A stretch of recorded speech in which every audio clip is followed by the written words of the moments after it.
Ladies and gentlemen, welcome to Wonderland Weekly, hosted by Toronto Ty. Now sit back and enjoy the show. Thank you, and have a wonderful week. Hey everyone, Toronto Ty back here again outside the staging area by Behemoth's Helix. I hope you guys like the new intro and all the channel changes that I recently announced. If you haven't seen it, there will be a card up in the top corner so that you can click on that and find out all about it. So, what's new for this week? Well, you've got some new support columns over there. Still most of the same track pieces, as far as I can tell, that were here last week. They do have another lift section here, so as you'll see in a little bit, even though they've made excellent progress on making that lift hill even taller, they're still not done. There's still a ways to go, at least that much, plus, you know, that section over there, which is the lip up onto the flat 90-degree turn before the drop. At least that's what I understand. So, with that being said, and with Behemoth being heard, let's get another look. So the tarp or scrim on this part of the fence has fallen down or whatever, which gives us a bit of a better look in here at just how many track sections they've got in here, which is quite a few.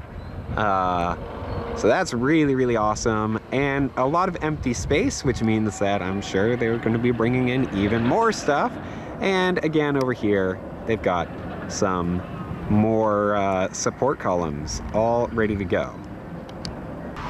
Once again, they've got all kinds of rebar cages here under construction and over there seemingly finished. So really, really cool that, you know, they've been making so much progress on this. It looks like a lot of the rebar cages that were here last week have been moved inside the park. So you know, hopefully they've been doing lots of work digging those footings to pour and get ready.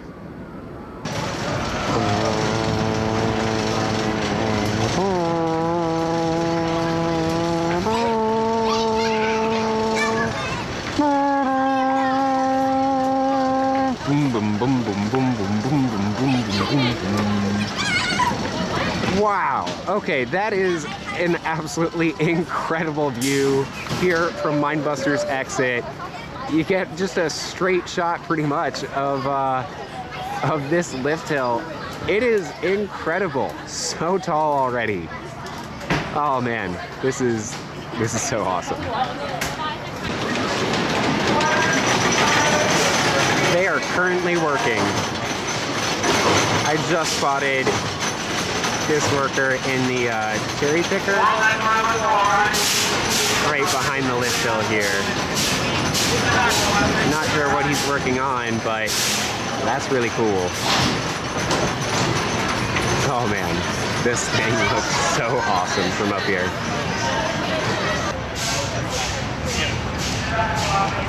Right there. Seems that he is finished up with whatever it was he was doing up there as he's lowering himself down. There he was a moment ago. I know photos and video do not do this justice, but my goodness, this thing is already gigantic. So tall, so magnificent, just beautiful standing here, and a fantastic addition to the skyline here at Canada's Wonderland. For those who were here during last week's Roller Coasters event and are wondering just how much taller this is from last week it was up to there. You can see the bolt section right there. That's how far the track went up, so just that. And now it's that much further up. I'm pretty sure this is the third tallest coaster in the park already, and it's not even finished. Standing here next to Windseeker's exit, you can see they've got this long fence here with scrim put up right alongside the tunnel opening, and don't excuse their appearance, but they are preparing for your future enjoyment. Woo! Rising up so quickly, heading up over whatever this ride is going to be called, currently called Vortex, but not for long. My goodness, this is going so quickly. All right, so standing here next to the tunnel opening, looking into the lake here, you can see they have definitely put in some rebar cages, so the footings, the holes for them have already been poured. This was mentioned in somebody's video, I forget whose, or possibly during the Q&A, but that every single week they are draining the pond here, pouring and putting in more footings, and yeah, that's really, really crazy, and then they fill it back up before the weekend comes. So that's really, really cool.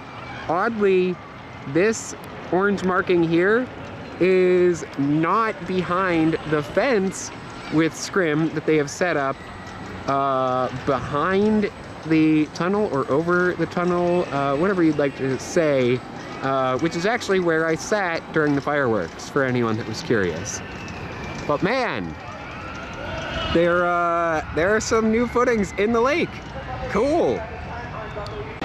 The scrim isn't quite as thick over here, so you can see that they definitely have put in one set of rebar cages for the footing on the left side for the supports coming out of the Immelman, out of the tunnel, and the right side, again, has not yet been touched. Over there on the far side of the lake, you can see they've got a lot of stuff going on, including a section of track. I'm not sure what part of the ride that's for. It seems... Hey everyone, so I believe that this is the pullout to the 90-degree drop, so the section just before it heads into the tunnel, which makes sense because then they'll be working upward from the tunnel before doing the rest of the lift hill. Odd that they've got it there, and then they've also flattened out this whole area around about where they've got a ramp going down into the lake for when they drain it during the week. So over here next to Canyon Trader, as you can see, Yukon Striker is way up in the sky now, but outside of that, they've started work on the trench here, which is confusing. I don't even know what else to say about it.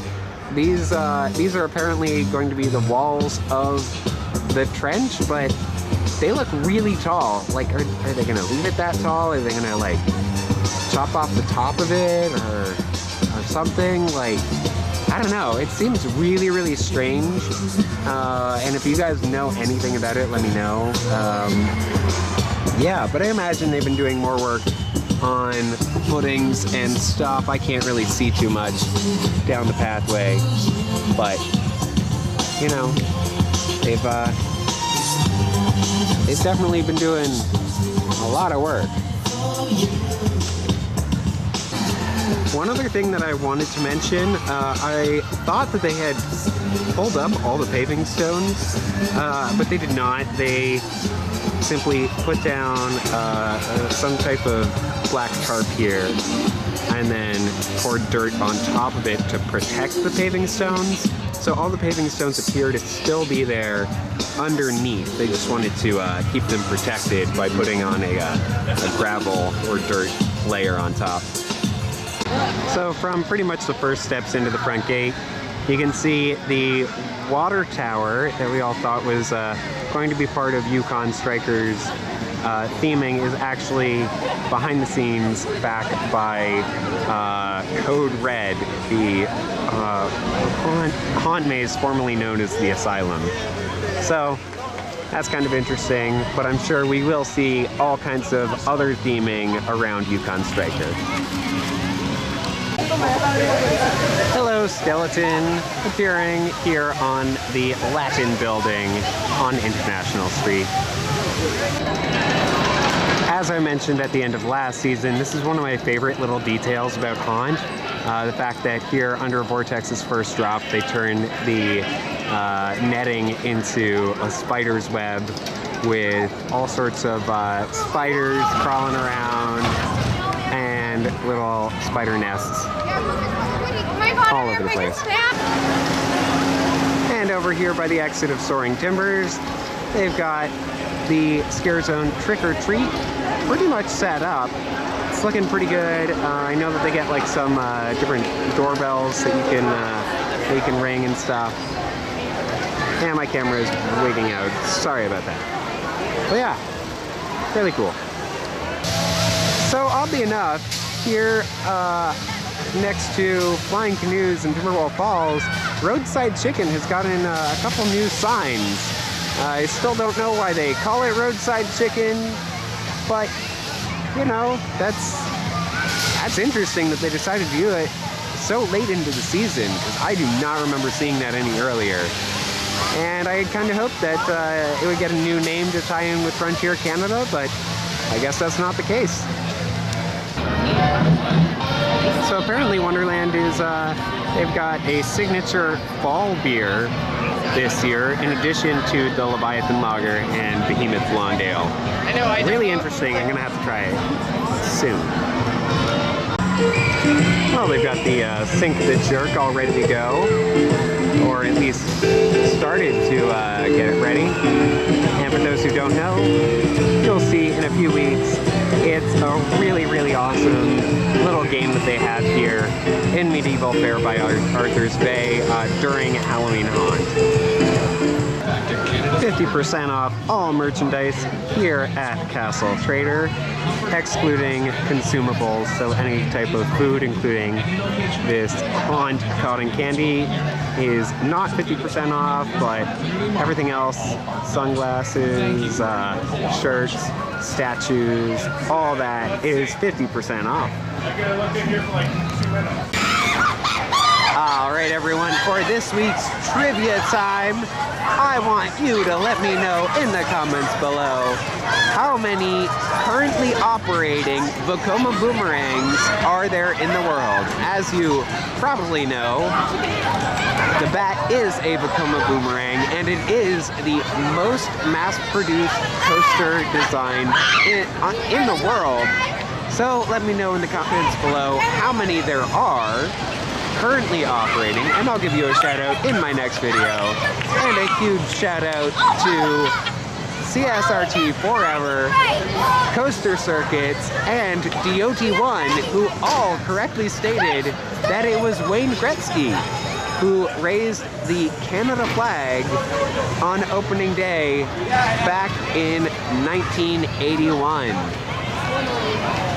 Thanks guys for watching, and awesome job knowing it was Wayne Gretzky.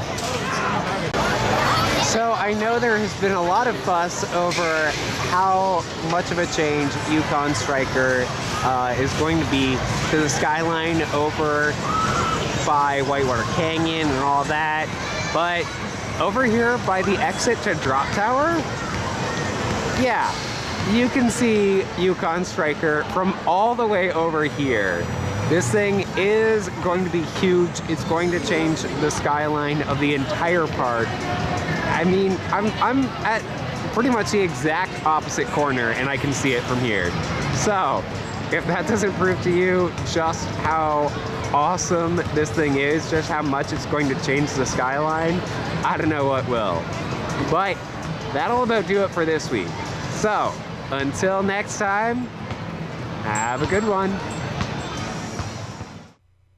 Thanks so much for watching. Be sure to like the video, comment with anything you'd like me to cover in the future, subscribe, hit the notification bell, and support me on Patreon so that I can visit more parks and create more wonderful videos.